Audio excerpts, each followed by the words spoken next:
और आप देख रहे हैं डेमोक्रेटिक न्यूज। आज हम अभी जिला मुख्यालय के सर्किट हाउस में मौजूद हैं। आप देख रहे होंगे कि मेरे साथ अभी अगियाओं के पूर्व विधायक मौजूद हैं और ये यहाँ के जो पूर्व में सांसद हुआ करते थे और बहुत चर्चित सांसद, जिन्होंने अपना जो यहाँ छोड़ा है, जो अपना परचम लहराया था और उसके बाद उनका जो अंत हुआ है, इसके बाद उस कमल को एक बार उनके नाम पर फिर से खिलाने की कोशिश की जा रही है। तो खैर हमारी बातचीत होगी।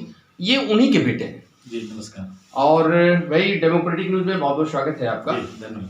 एक बार बताइए कि ये तो आपके पिताजी यहाँ से सांसद रहे हैं और सुनने में आया है कि कल उनकी पुण्यतिथि भी मनाई जा रही है और काफी समारोह पूर्वक मनाई जा रही है। जी बिल्कुल। तो ऐसे में क्या क्या तैयारियां हैं, पहले ये बता दें। तैयारियां हैं कि माननीय मुनीलाल जी इस धरती के कण कण से जुड़े हुए हैं और ये कोई पॉलिटिकल कार्यक्रम हम नहीं कर रहे हैं।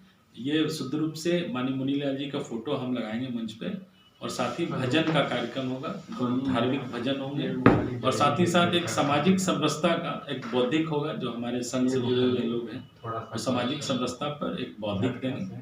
मूल कार्यक्रम है ये। और पुष्पांजलि का कार्यक्रम होगा और प्रसाद के रूप में जो लोग आएंगे उनको प्रसाद देंगे। देखिए, इंसान की लाशों पर सियासत की तिजारत, लेकिन यहाँ वो तिजारत नहीं है और न उस तरह की कोई सियासत है। ये चूंकि काफ़ी अच्छे घराने से बिलोंग करते हैं और इनके पिताजी खुद IAS अफसर रहे हैं, उसके बाद ये राजनीति में आए हैं। तो पहले हम आपसे ये जान लेते हैं कि भाई उन्होंने तो एक अच्छी शिक्षा हासिल की थी, आप उनके पैटर्न पर चलने की जो कोशिश कर रहे हैं, ये कोशिश इस वर्तमान परिप्रेक्ष्य में कितना हद तक सार्थक है?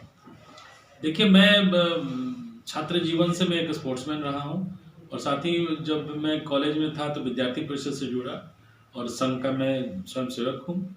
और पिताजी निश्चित रूप से 95 में रिजाइन करके इस क्षेत्र में, राजनीतिक क्षेत्र में आए। हम लोग पूरे परिवार में खुशी हुई कि मेरे भाई साहब भी विद्यार्थी परिषद जुड़े हुए थे और मैं UPSC की तैयारी कर रहा था। लेकिन इसी बीच पिताजी जब नौकरी छोड़ के आए तो मैं भी इस परिवेश में था ही, पहले से पूर्व से विद्यार्थी परिषद और संघ से जुड़ा हुआ था। तो मैं भी सेवा में लग गया तो 95 से ही पार्टी का पदाधिकारी हूँ। युवा मोर्चा में लगातार मैं काम किया हूँ। नित्यानंद जी और जब अध्यक्ष हुआ करते थे उस समय में, उनके 95-96 में जब अध्यक्ष हुए तो मैं तब से मैं युवा मोर्चा से काम करते हुए आज तक पहुँचा हूँ। पार्टी मुझ पर विश्वास करती है और पार्टी लगातार मुझे टिकट भी देती रही है और मैं पार्टी का विधायक भी रहा हूँ। और पार्टी के मूल जो विचारधारा है उन सिद्धांतों पर मैं चलने वाला व्यक्ति हूँ।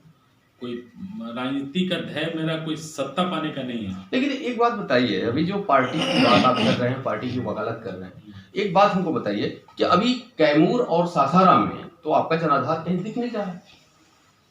देखिए, आप हार जीत से इसको जनाधार नहीं लेकर चलिए। परिस्थितियां होती हैं, जो गठबंधन हुए उस गठबंधन के कारण हार जीत हुई है।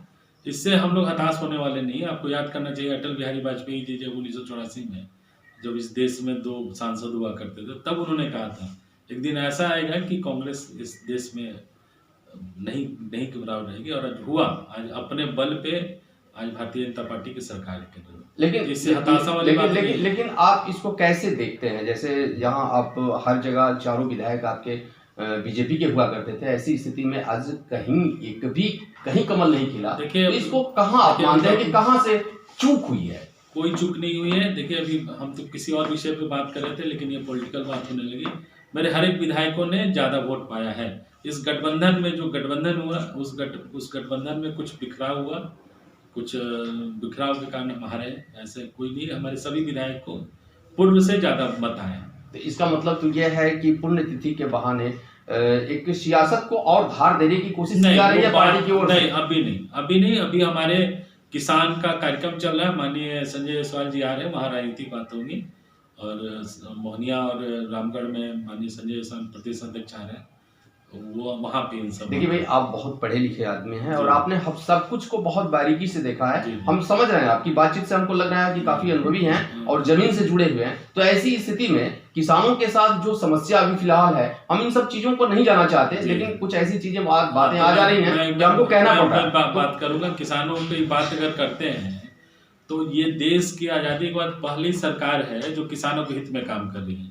और हम देखेंगे कि जो लॉ जो भारतीय जनता पार्टी ने पास किया है किसानों के लिए, ये सालों से कांग्रेस हो, चाहे अभी केजरीवाल जी हो, चाहे केंद्र वहाँ अकाली दल हो, ये अपने एजेंडे में रखती है, अपने मैनिफेस्टो में रखती है, लेकिन लागू नहीं करती है।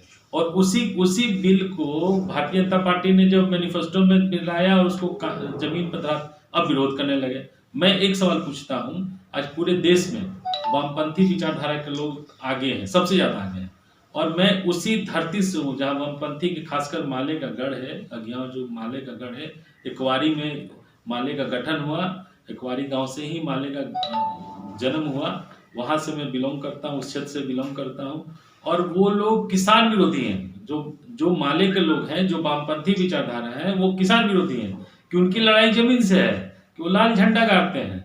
और आज जो पंजाब में जो 3% आबादी है, उनके पास 70% जमीन है, और वहां पे देश में सबसे ज्यादा अनुसूचित जाति की संख्या है, 30% वहां अनुसूचित जाति में खासकर रविदासों की संख्या है। आप तो उसकी बात भूल गए। अगर आप बात करते हैं मजदूर वर्ग की बात करते हैं, आप तो किसान विरोधी लोग हैं। आप मगध रेंज हो या शाहबाद रेंज हो, आप देखिएगा किसान से लड़ाई है। आखिर रणवीर सेना किसके खिलाफ खड़ा हुई? और रणवीर सेना के खिलाफ ये लोग खड़ा हुए, तो रणवीर सेना मतलब क्या हुआ? रणवीर सेना मतलब है किसान, स्पष्ट बात है। तो आप मजदूर को छोड़ के आप किसान की राजनीति करने लगे। इसका स्पष्ट उद्देश्य ये है कि इनको किसी किसान से मतलब नहीं है, किसी मजदूर से मतलब नहीं है। इनका उद्देश्य है किसी तरह अपनी रोटी सके, और खासकर क्या हम बोले, अभी तो हम दूसरे काम से आए हैं। कांग्रेसी लोग लगे हुए हैं, पहले ये तो तय करें कि उनके जो नेता लोग हैं, ये तो पता करें कि आलू खेत में होता है कि फैक्ट्री में होता है, वो तो क्लियरफाई करें। उनको तो ये भी जानकारी नहीं है कि आलू खेत में होता है कि फैक्ट्री में होता है, तो पहले वो तो सीखें, उसके बाद तो किसानों की बात करें। और मैं तो खासकर वामपंथी दलों से अपील करना चाहता हूँ कि ये स्पष्ट करें कि पंजाब के मजदूरों के साथ है कि 3% किसानों के साथ है। और देश के जो माननीय नरेंद्र मोदी जी ने जो खोला है, मंडी भी है और खुला भी है।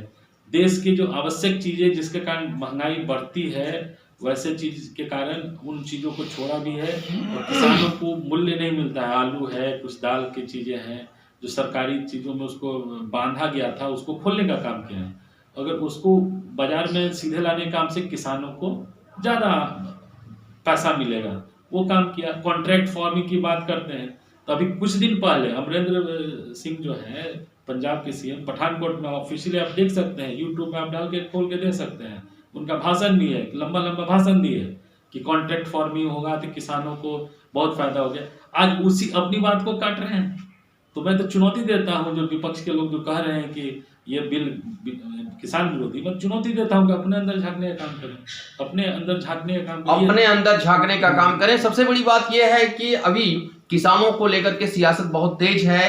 हालांकि हमारी बात वहां नहीं हो रही है, हम फिर इस बिंदु पर इनसे बात करेंगे, अलग से हमारी बात होगी। लेकिन फिलहाल जो हमारी बातें हो रही हैं, चूंकि अभी पुण्यतिथि की बात हो रही है, तो पुण्यतिथि की तैयारी को लेकर के हम सीधे सीधे बात कर लेते हैं, ताकि मोटो वही है, आज का मोटो तो वही है।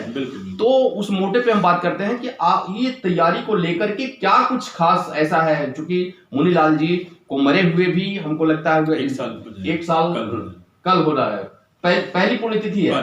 अच्छा, तो क्या इसे बहुत व्यापक पैमाने पर? जी नहीं, पर पिताजी यहाँ से, मेरे जन्म स्थल मोहनिया का है, और यहाँ से वर्षों से जुड़े हुए हैं।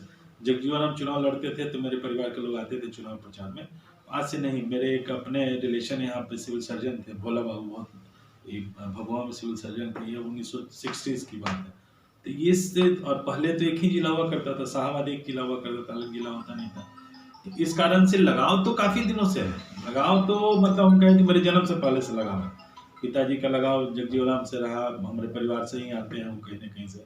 फिर भोला बाबू यहाँ सिविल सर्जन भी रहे, तो निश्चित रूप से लगाव रहा है। और पिताजी यहाँ सांसद भी रहे, और यहाँ के लिए काम भी किए, और किसानों और मजदूर वर्ग के लिए बहुत काम किए। करमचट योजना, ऐसी योजनाओं को उन्होंने लागू किया। अभी उनका एक सपना था कनवन जलाशय योजना, जो इंद्रपुरी जलाशय योजना, उसका अभी धरातल पर नहीं उतरा है। तो यहाँ के हर सुख दुख में शामिल रहे हैं। यहाँ के चाहे किसी जाति धर्म के लोग हों, चाहे अगली बात करें, चाहे पिछड़ी, चाहे अनुसूचित जाति बात करें, हर वर्ग में उनकी अच्छी पहचान थी और एक लगाव था चुनाव पार्टी ने टिकट नहीं दिया, उसके बाद भी इस क्षेत्र में लगे रहे, लोगों के सुख दुख में शामिल होते रहे। तो निश्चित रूप से पिछले साल मौसम काफ़ी खराब था, जिसके कारण बहुत लोग पटना नहीं पहुंच पाए थे और मैं श्राद्ध यहाँ नहीं कर पाया था, मैं पटना घर से किया था। तो मुझे लगा कि लोगों का दबाव भी था कि यहाँ कुछ होना चाहिए माननीय मुनीलाल जी का, और लोग काफ़ी खुश हैं। लेकिन जो 24 सालों से यहाँ से हम जुड़ा हुआ है, 95 से हम इस क्षेत्र से जुड़े हुए हैं, तो संभव नहीं है कि 10 दिन में हम सबको इनवाइट कर सके, लेकिन जहाँ तक संभव है लोगों को संदेश जा रहा है और लोग आएंगे और पुष्पांजलि करेंगे, हजारों की संख्या में लोग आएंगे। देखिए, ये तो बहुत सीधे सीधे बात इन्होंने कर दिया कि इसको बहुत न तो कोई राजनीतिक अपना रूपरेखा है, न ही राजनीतिक इसे कुछ देना है। लेकिन फिलहाल जो चर्चा है यहाँ कि आपने जो प्रेस कॉन्फ्रेंस किया और इस बात को बहुत बारीकी से रखा, तो इससे लग रहा है लोगों में ये जनसामान्य में जो चर्चा अभी बन गई है कि मुनीलाल जी के बेटे हैं, इसलिए सांसद की चुनाव ये भी लड़ेंगे। मैं उदाहरण ये देना चाहता हूँ कि सन 2000 में मैं काफ़ी मेरे कम उम्र थी, 24-25 साल उम्र रहा होगा, पार्टी ने मुझे चेनारी से टिकट दिया था। लेकिन बीच चुनाव में पार्टी ने कहा कि चुनाव हमको नहीं लड़ना है, मुझे सिंबल भी लौट हो चुका था, मैं चाहता तो एक मंत्री पुत्र था, मैं चुनाव लड़ता और जीतता भी। मेरे सामने माननीय सांसद जी राजद के कैंडिडेट हुआ करते थे, चेरी पासवान जी, लेकिन मैं चुनाव नहीं लड़ा। आखिर कौन सी परिस्थिति आ गई? वो अलायंस में चला गया, सीट अलायंस में चला गया, बीपीपा की सीट चला गया और मैंने उस गठबंधन को सम्मान दिया और मैं चुनाव नहीं लड़ा। उसके बाद फिर मुझे पार्टी ने टिकट दिया, मैं चुनाव लड़ा और चुनाव जीता भी, और वर्तमान में विधानसभा का टिकट मुझे पार्टी ने कहा नहीं लड़ना है चुनाव, मैं नहीं लड़ा। मैं पार्टी का एक सिपाही हूँ और स्पष्ट मैंने इस पीछे भी बोला है, मैं पार्टी का सिपाही हूँ। अगर पार्टी कहेगी जम्मू कश्मीर भी लड़ने के लिए तो मैं वहां से भी लड़ूंगा। सासाराम क्या चीज है? सासाराम मैंने ये पार्टी कहेगी मैं करूंगा। ये बात आप समझ गए होंगे, अब बहुत ज्यादा आपको बताने की जरूरत नहीं है, हमारी बात इनसे हो रही है। आप भी समझदार हैं, आप इसको बहुत बारीकी से समझ रहे होंगे कि अगर पार्टी टिकट देती है और पार्टी अगर ये बात कहती है कि नहीं आपको सासाराम संसदीय क्षेत्र से चुनाव लड़ना है तो हम तैयार हैं। तो चलिए, बहुत बहुत शुक्रिया।